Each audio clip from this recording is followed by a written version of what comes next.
Welcome to the Future Worlds podcast. We're right in the midst of getting ready for the Future Worlds demo day. And so this episode, we're going to be talking about a demo day and what that's all about. So this is me, Ben Clark, and Alice Isles, and we're going to take it from there. So Alice, tell me, what is a demo day?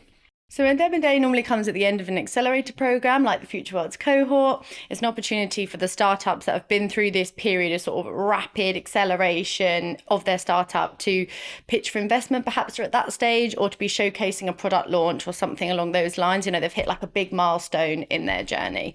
And that's normally to say, a big audience of investors, but there might also be some mentors and corporate partners. I think obviously the audience to a demo day is so key as like who's coming to see it. So I suppose, who would you maybe be expecting to see in the audience, and why would they be coming along? Yeah, it's a good question. So there's a range of people that come to the Future Worlds Demo Day. First and foremost, it is investors, potential investors in these incredible startups, people who are willing to risk putting their money or institutional money into a founder who is right at the beginning of a journey. So it's almost always the first investment in, so the first money into a startup. Most of the time, our founders are first-time founders. It will be researchers or students coming out of the university and taking their first steps in launching a startup. So the central audience is people who are willing to invest in those startups, who want to go on that journey with them, who want to help them to get launched, to scale, to really go on and change the world.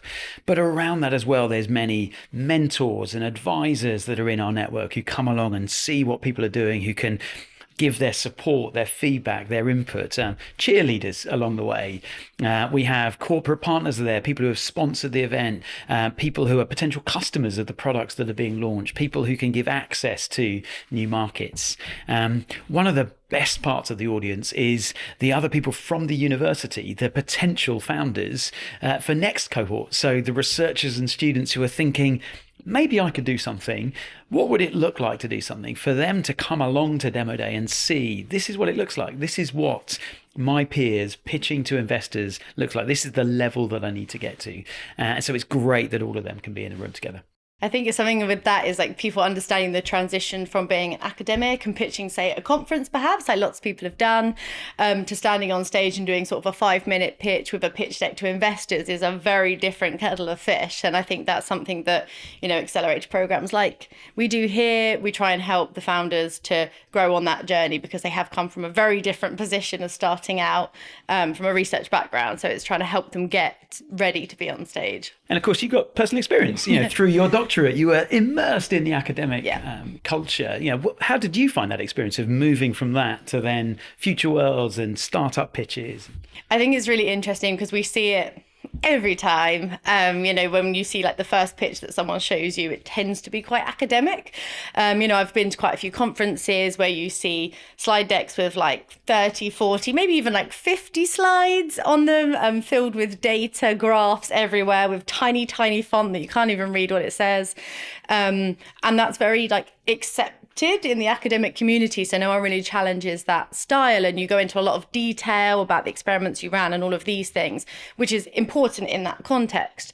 But I think when you shift over to be pitching to investors, a lot of the investors, for instance, won't be technical experts in that area, you know, so they might invest in deep tech as a whole, but they're not going to want to know what experiments you ran in the lab. They just want to know that it works. And so it's more about telling a coherent story of what it is you're actually doing. I think one thing that I often ask people when they say what their research is I always ask them, what's the point? People are like, you know, but it's like the point isn't to collect data. The point is that you're trying to solve a problem somewhere down the line. So I think, you know, investors want to know what problem you're solving and who that's being solved for, like who are going to be your customers, you know, and actually, you know, how do we turn this into like a commercial venture rather than just some research that you're doing? Yeah, you talk about the problem, and of course that is where we're getting the founders to start that story, is what is the problem? You know, how does that story unfold in a startup pitch? So I think with Future Worlds cohort, we take them on quite a, you know, reasonably long journey of discovery with this, but we have our own Future Worlds house pitch style, which, you know, we've seen through the years has worked really, really well, and is a generally like really good format for people to follow. So you're starting off with your problem, trying to highlight to people what it is, you know, what you're doing. And and your solution to that problem, and how that's, bridging a gap between things that already exist, or how you're improving them, or how it's something completely new that doesn't exist at all. And, as I was just saying about, is then if you have a solution, it's like, but who's that solution for, and who are going to be your customers? And then investors obviously want to know, like, how many customers potentially are there? Because, if you say, actually, I have 4 customers, that's potentially not going to make them very much money in the long run. So it's all about the scale of the market and which countries it's in, and things like looking at, how big could something potentially be? And I think something that's really key, which I think a lot of people actually miss out of their deck, is the team, and like who's delivering all of these things. Because ultimately, you're investing in people at the end of the day. If you can sell yourself well, and your idea, that's what people buy into. So, credibility of the team, what experience they have. Like you say, for us, a lot of people are first-time founders, so they don't have a lot of experience on that side, but a lot of them are very established academics, have a great track record for the research. So you feel more confident that the tech is really established and there's a lot of potential moving forward. We see it often, don't we, that people kind of walk in and it's almost like they've broken the laws of physics and they're saying, do you think anyone would care about this? I can do X or Y, and we're there saying, that's incredible. And then you discover, I'm the first person who's ever been able to do this. Wow. And you forgot to mention that this is the only way that this can be solved. I've got that, I've got the keys to the kingdom, that can just open up so much opportunity. And we see it time and time again with investors that are blown away by the incredible feats of engineering and science that are on display, but helping the founders have the confidence to package that and see where that can go to and what impact it can have. For me, one of the red flags we often get is that sort of solution searching for a problem, that, like you say, the academics, kind of doing the classic, this is how clever I am, this is all the great stuff that I've done, but they haven't really articulated what is the problem that is being solved. And as you say, the market size, how big could this be? I think we see a lot, and I think it's quite, it's a lot seen within the academic community, that people can be quite perhaps modest about what they do, because especially like early career researchers, because within the academic community, if you're an early career researcher, you're not a professor, you're not, head of your department, so you feel like you're slightly bottom of the food chain.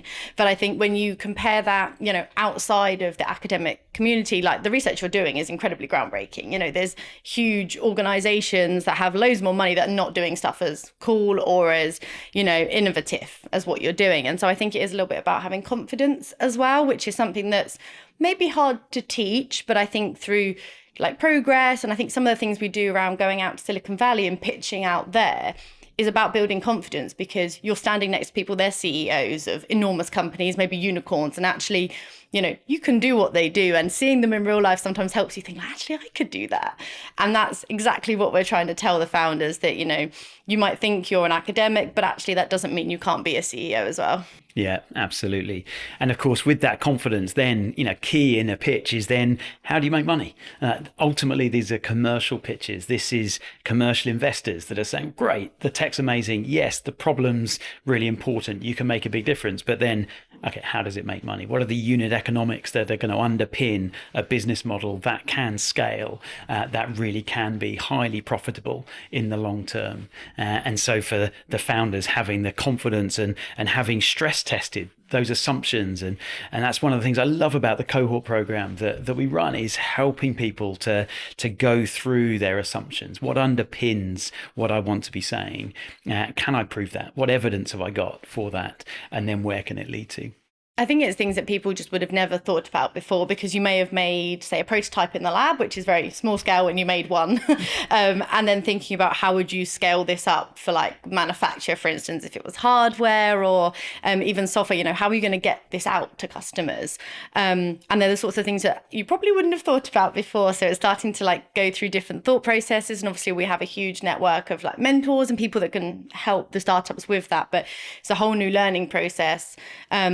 Investors want to see, if they invest today, what's going to be their return in 10 years time, and you might think, actually, I don't know how to think about what's going to be in 10 years time. How do I go from now to then? I don't have any customers yet, so how would I even think about how much money I'm going to make? And it's all part of this like learning process, and I think your pitch is really about telling that story through to the end, to be like, look, you're going to get this much back on your return, so invest now, because you don't want to miss out on this incredible opportunity. Yeah. And I love one of the phrases one of our investors shared just recently with the cohort was this idea that as a startup pitch, you've got to have a viable route towards a 10x return for me as an investor. And then you've got to have a plausible route to a 100x return for me as an investor.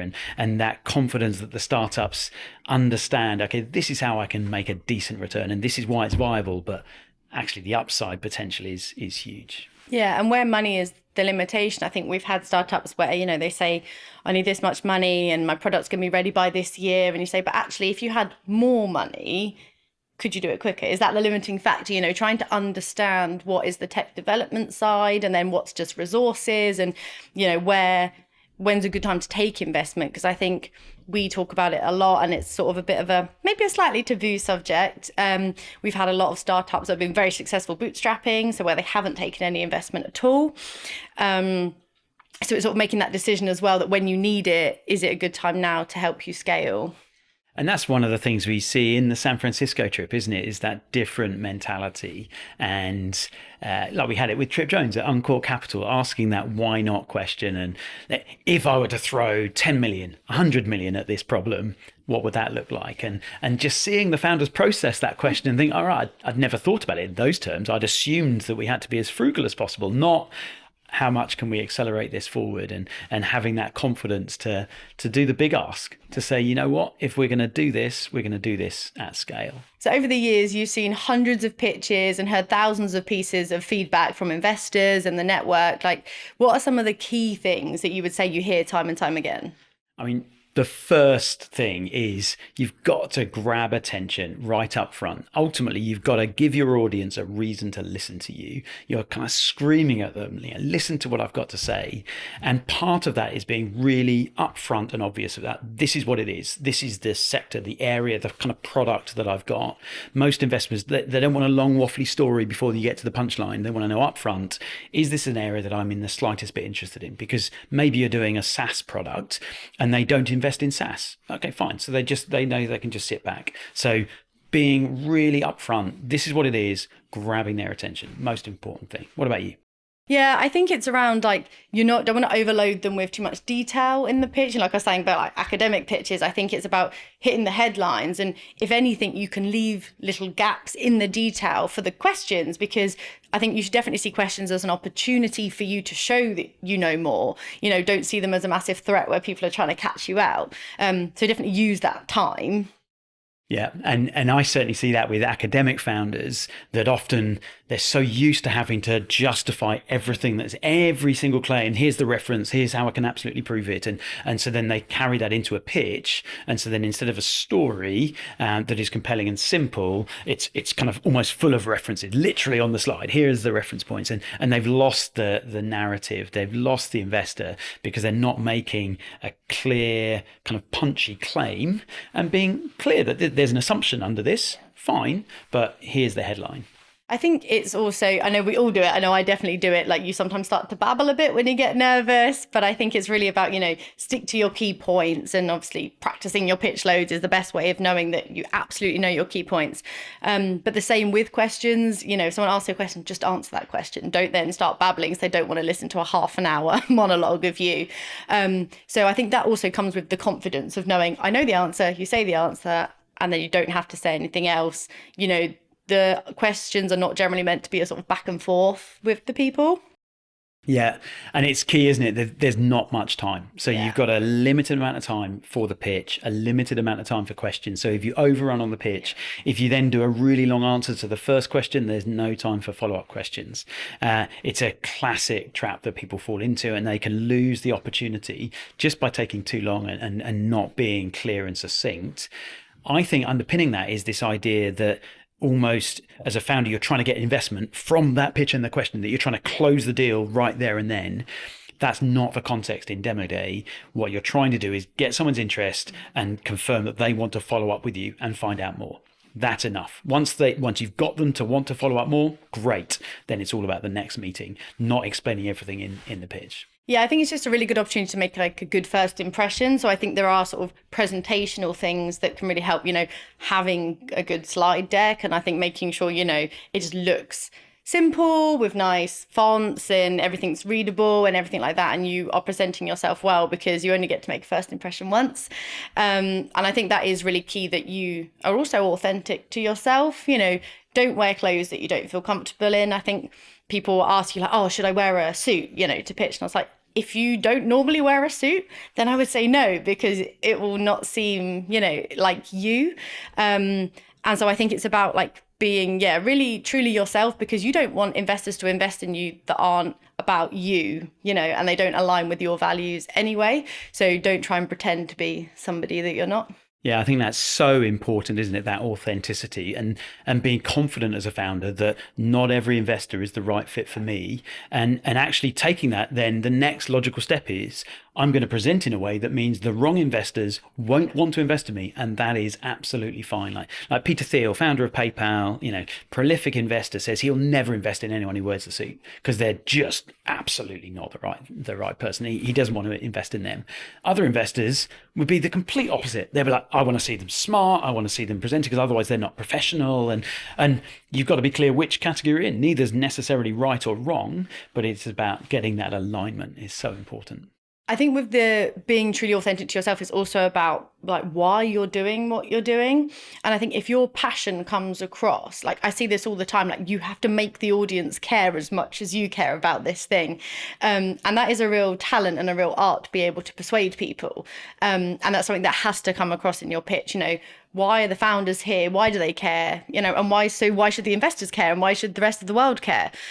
Which is really, really key message that you have to put forward. And that's how you present yourself, about having a bit of energy, excitement. And it really is about, telling your story in a way that's going to make other people think, wow, yes, that's the most important thing. Yeah, and it's so important, isn't it? Because the reality of launching a startup is the numbers are against you. The probability is failure. And so it needs this grit, this determination, this drive to keep on going against all of the odds.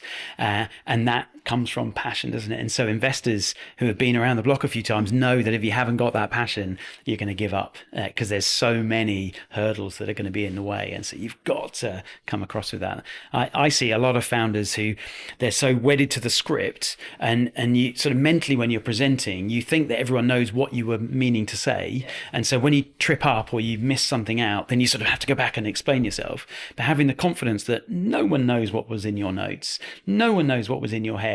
So you just need to keep going, and what they'll remember is how you come across far more than the specific details of the content. I think that's just really about practice, and then more practice to just know, everything, it so well, so you don't have to remember it like a script anymore. You're saying it so naturally, and it's yours.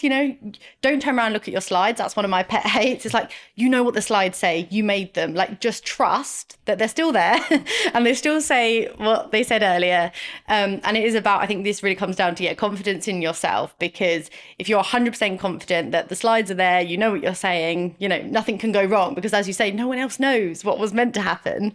So they can't critique you on it. Yeah, and that confidence obviously has to then carry through into the Q&A. Yes. And what we often see is you can kind of have a tightly prepped pitch, and the set piece is great, and then it goes into questions, and then sometimes people unravel because they're not clear on how they're going to answer different questions, and you can lose people so quickly when it looked good up front, but actually asked a few critical questions, and suddenly there was no business model. Actually, there was no market, or you didn't understand your numbers. You see it all too often. For me, it's one of the things I'm most encouraged by with the response we often get from investors in the room is we've even had people saying, look, that looks like all of the questions were scripted. It looks like you didn't, kind of give any freedom, because the answers were so good and so clear. For me, that's a testament to all the preparation that the founders are doing and testing their assumptions, testing the market, testing what customers really want. But if you've got that evidence, if you've got that clarity, that can underpin your confidence when you're then answering questions. I think that comes down to a lot of the things we do with the cohort in terms of preparing them for demo day, because not only are we watching them pitch and asking them questions, we get our external network in to do the same. So they get an array of different questions. So by the time they get to demo day, they've been asked every single question that anyone could ever think of, we hope. And that means, you're ready for anything and you have it, you know the answers, you're not going in blind. So hopefully we can avoid, any of those things happening. Yeah, and I suppose part of what I see in that process is as well, talking to your point about authenticity, is that then the founders start understanding who responds in which different ways and what is the right fit for me. What we see often is the reality is most startups fail. And so the skeptic is normally right, because you can just write off every single startup idea and maybe 90% of the time you're going to be proved right because most don't work. But the reality of being a startup founder is you've got to be an optimist. You've got to have that hope and that drive that this is why it's going to work. And you need other people who are willing to buy into, okay, fine, I get the risks, I get the most fail, but when it works, it's incredibly exciting and the scale can be huge. The returns can be enormous. So it outweighs all that risk and it gives that return. But you need to find that alignment with people who are willing to buy into that, rather than always playing to the skeptic and always explaining away why there really is no risk. Like, the reality of this ecosystem is this is a very high risk investment. Investors need to understand that. And I suppose, although, people, I'm sure, don't need convincing, we've had some really great outcomes from some of the previous Future Worlds demo days. And if you want to elaborate on some of those, a lot of those were before my time. Yeah, absolutely. Some fantastic results with first-time founders. Like, you think of Dan Stewart with Viridi CO2, who's going to be pitching back at this demo day for a further round of investment. He's raised £3 million from EQT Ventures in a seed round, bringing Viridi CO2 to the market. We've had Andre Dragomir and Alex Jansen with Aquark Technologies. Just this year, they won a £3.5 million SBRI contract through Innovate UK off the back of angel investments raised through Future Worlds Demo Day just a few years ago. Similar to Dan, that group of investors that have backed both of those companies to take those first steps, and now they are really creating waves across the market. And there's so many more that we could mention. But lastly, Henry Harrod with Fourier Audio. So came through cohort 21, and he's already had a phenomenally successful exit to Digigo. To have done that so quickly as first-time founder, straight out from his postgraduate course here at Southampton, is a great testament to what the art of the possible is. And hopefully that, can inspire some of our founders this year that are standing up, and I'm sure they're starting to get a little bit nervous now. But to just see, there is so much potential for the future, and all of these amazing things can definitely happen. So what can we expect from this year's Future Worlds Demo Day? We're going to have the absolute best startups in the Future Worlds cohort pitching live on stage. We've got a great mix this year of some professors, academics with incredible track records in their technology, lots of deep techs, lots of hardware, which, is hard, but always really exciting, sort of some climate. Some biotech, looking at health, women's health specifically as well. Loads of really exciting tech that's going to be the forefront of the next innovations.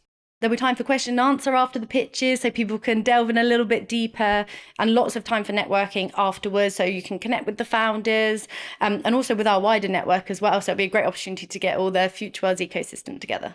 Yeah, that's right, isn't it? It's like a great big party. It's like the family coming back together. So many familiar investors and mentors and advisors all in one space. We just love it. But it's an open family. It's part of London Tech Week, as you say. So we draw in the whole international global ecosystem that descends on London for that week. So we know that there's international VCs that are going to be in town and planning to come. We know there's domestic VCs that are going to be there. Other startup founders tend to come and see what's happening. Accelerators that are in the ecosystem come around. So that richness of the audience makes such a difference to the experience everyone has. Oh yeah, I think above all, it's just meant to be really, really good fun. An amazing opportunity for the startups. It's a really exciting evening. The founders will be probably quite nervous before, so the adrenaline will be pumping. So after, it's just an opportunity to kick back, enjoy the networking and to meet some new people. And they'll have finished the Future Worlds cohort. So, that's a huge milestone met. And really, that's the beginning of their journey now, looking forward, hopefully with some optimism and a lot of excitement for what's to come. And the best journeys start with a great big party. So by the end of the night, it just becomes a great big after party. Absolutely. I'm really looking forward to it. So if you're from the University of Southampton and you're working on some really cool tech, come and speak to us. You might see the founders on demo day and think, wow, that could never be me, but they were sat exactly where you were last year. So book an appointment, go on our website, and you could be standing on stage next year.